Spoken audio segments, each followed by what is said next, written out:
ഇതുപോലത്തെ കുറച്ച് പാത്രങ്ങൾ മേടിക്കുകയാണെങ്കിൽ നമുക്ക് ഇവിടുന്ന് താമരയുടെ തൈകൾ വാങ്ങാൻ കിട്ടും.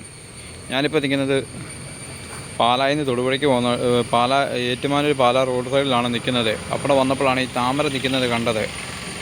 ശരിക്കും പറഞ്ഞാൽ ഞാൻ അമ്പലത്തിലേക്ക് ചെത്തിത്തൈ മേടിക്കാനും മറ്റേ തുളസിയും മേടിക്കാൻ വേണ്ടിയാണ് ഇവിടെ കയറിയത്. അപ്പോഴാണ് ഈ താമര നിൽക്കുന്നത് കണ്ടത്. ഇതുപോലത്തെ കുറച്ച് പാത്രം മേടിക്കണമെങ്കിൽ നമുക്ക് താമര അവിടെ തന്നെ കൃഷി ചെയ്യാൻ പറ്റും, ലഭിക്കാൻ പറ്റും.